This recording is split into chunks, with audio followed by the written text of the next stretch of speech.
But if you take an area like investing and you try to make it seem easy, you're really doing people a disservice.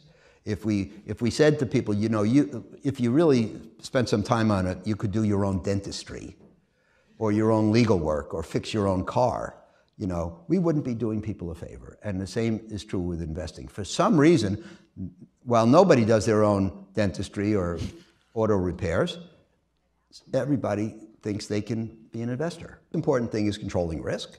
And 5 minutes later, I'd say the most important thing is buying cheap. And 5 minutes later, I'd say that, you know, the most important thing is knowing where we stand in the cycle or something like that. So I wrote this, first a memo around 2002, 2003 called The Most Important Thing, and then this book.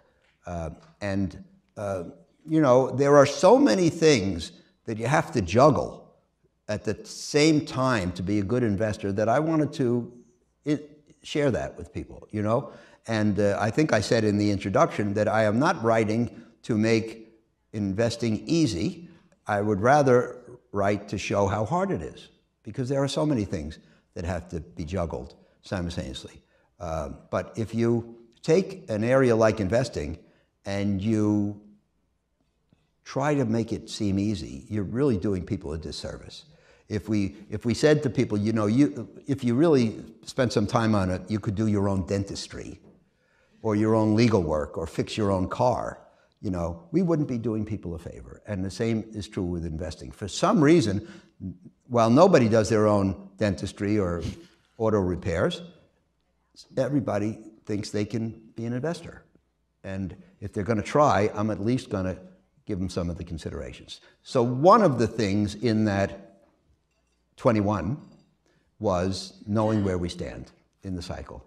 Now I think there are two, among the 21 most important things, I think two are really the most important, except for the others. And they are, number one, risk and controlling risk, because I think that controlling risk is the mark of a professional. Anybody can make money when the market goes up, and most of the time the market goes up. And anybody who takes above average risk can do above average when the market rises. So achieving returns is not a point of distinction in good times.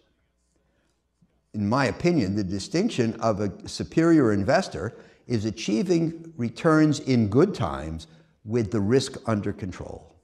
Because you never know when the environment is going to shift from favorable to unfavorable, and the question is, are you prepared?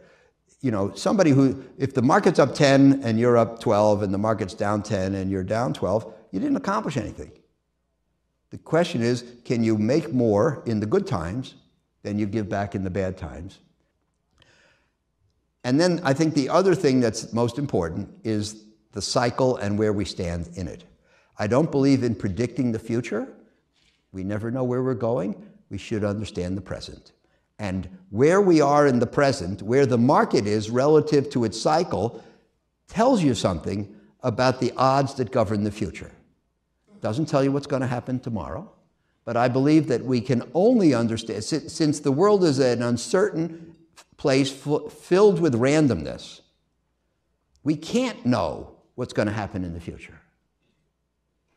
But those of us who see the world more clearly than others can have a superior understanding for the probability distribution that governs the future. What things can happen, which are most likely, which are somewhat likely, which are unlikely. If you have that consistently, you are a superior understander, and you can be a superior investor.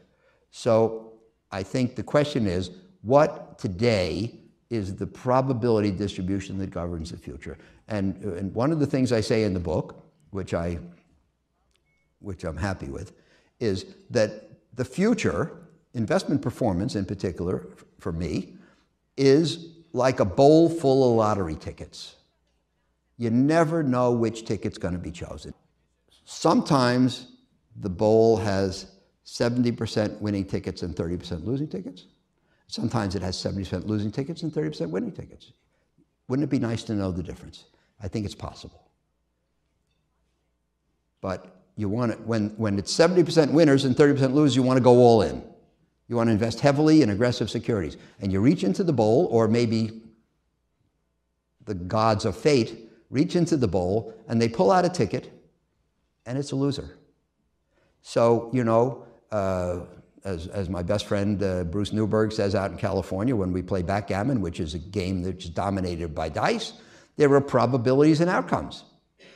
We can get the probabilities on our side. That does not ensure a favorable outcome, but it's the only thing we can try.